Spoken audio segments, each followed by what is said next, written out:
Hi friends, good morning. Hi friends, good morning. Welcome to my YouTube channel. এতিয়া বাজিছে 9টা আৰু মই ভাবিলোঁ ব্লগটো আৰম্ভ কৰি দিওঁ।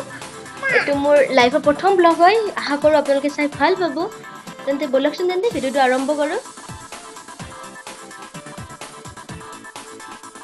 এয়া হৈছে মোৰ মা আৰু মায়ে যাব ওলাইছিল এখন বিয়ালে। তাৰ কাৰণে মাক মই এটা খোপা গাঁঠি দিলোঁ। আপোনালোকে জনাবচোন খোপাটো কেনেকুৱা হৈছে।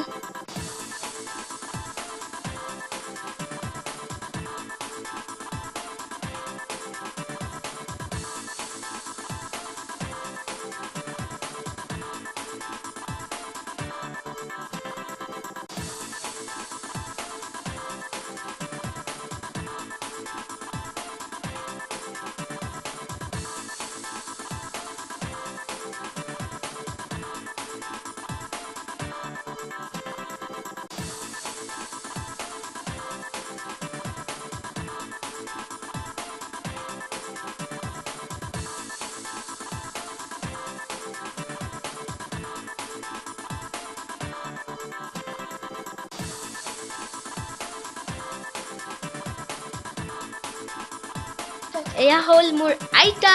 হাই দে আইতা, হাই দে, হাই এনেকৈ দে।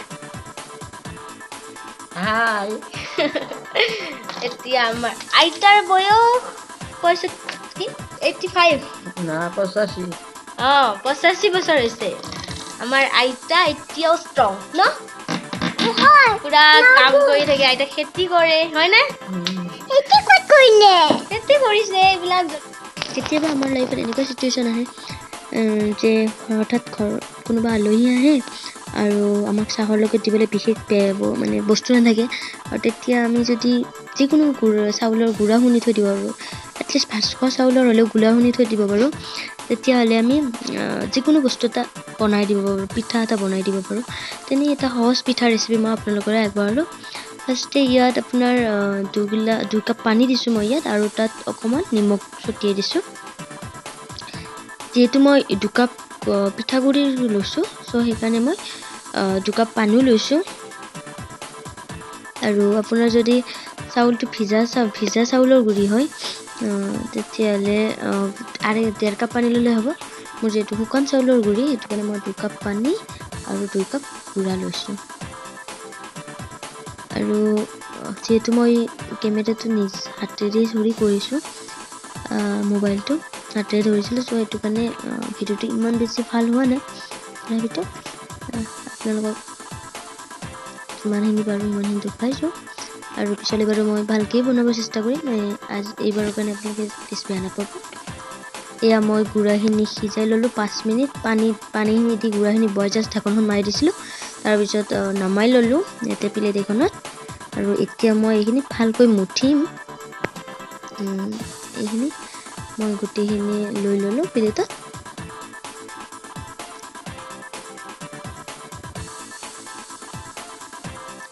আৰু এইখিনি মই এতিয়া আমি ৰুটিৰ কাৰণে আটা যেনেকৈ মুঠি লওঁ, ঠিক সেনেকুৱা একদম চফ্ট কৰি মুঠি ল'ম এইখিনি।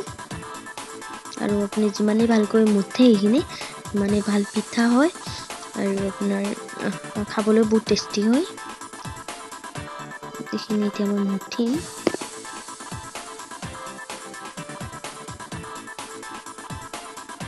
এয়া মই মুঠিব ষ্টাৰ্ট কৰিছোঁ।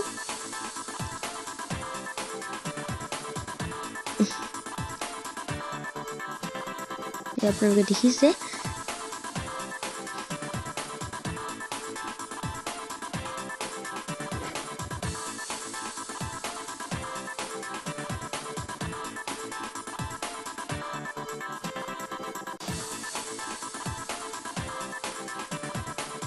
দেখিছে মই মুঠি লৈছোঁ ফাৰ্ষ্টে।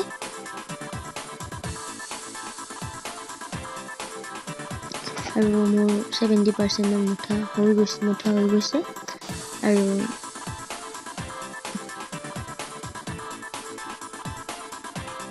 এয়া মোৰ মুঠা ৰেডি প্ৰায়।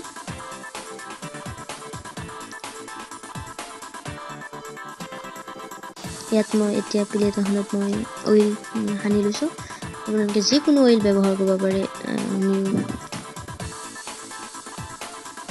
ৰিফাইন হওক, আপোনাৰ মিঠাতেলেই হওক ব্যৱহাৰ কৰিব পাৰি। এয়া মই অকণমান পিঠা লৈছোঁ আৰু ইয়াত লাড্ডু বনাই মই আপোনাৰ লাড্ডু বনাই লৈছোঁ। ফাৰ্ষ্ট অফ অল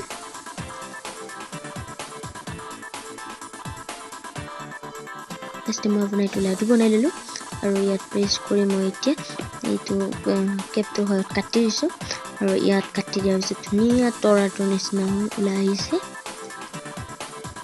কেমেৰাত ভিডিঅ'টো বেছি ভাল হোৱা নাই, আপোনালোকে প্লিজ বেয়া নাপাব। নেক্সট টাইম মই ভালকৈ বনাব চেষ্টা কৰিম। যিহেতু মই নিজেই এখন হাতেৰে মোবাইলটো ধৰি থাকিলোঁ, সেইটো কাৰণে ভিডিঅ'টো সিমান ঠিক নহ'ল। তথাপিতো মই ভাবোঁ আপোনালোকৰ কিছু হ'লেও কামত আহিব মোৰ এই ভিডিঅ'টো, সেইটো কাৰণে আপোনালোকৰে আগবঢ়ালোঁ।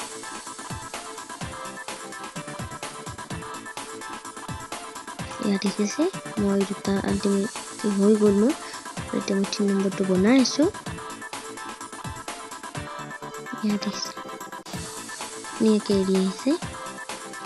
আৰু এই কেপটো আপোনাৰ যিকোনো দোকানত কিনিব পায়, বিশেষকৈ কিতাপৰ দোকানত খুব বেছি পোৱা যায় এনেকুৱা ধৰণৰ বস্তুবোৰ। এয়া ফাইনেলি মোৰ গোটেইকেইটা ৰেডি হ'ল আৰু এয়া মোৰ ছোৱালী চকু, তাইও বনাই আছিলে মোৰ লগত একেলগে, তাতে হাই বুলি কৈছিলে। এয়া মই ভাজিব ষ্টাৰ্ট দিছোঁ। আপোনাৰ মই ইয়াত ৰিফাইন তেল ইউজ কৰিছোঁ, যিহেতু আমাৰ ঘৰত ৰিফাইন তেল এভেইলেবল আছিল, চ' মই সেইটো কাৰণে ৰিফাইন তেলেই ল'লোঁ। আৰু ইয়াত এটা এটাকৈ দি মই গোটেইখিনি দিলেও কথা নাই বাৰু। তো ভাজিব ষ্টাৰ্ট কৰিছোঁ। খুব বেছি মই 7 মিনিট সময়মান ভাজিম আৰু ভাজা হোৱাৰ পিছত এয়া দেখিছে আপোনালোকে কিমান ধুনীয়া দেখা আছে, একদম বিস্কুটৰ নিচিনা দেখা আছে। এয়া দেখিছে, আপোনালোকেও বনাই চাবচোন কেনেকুৱা হয়।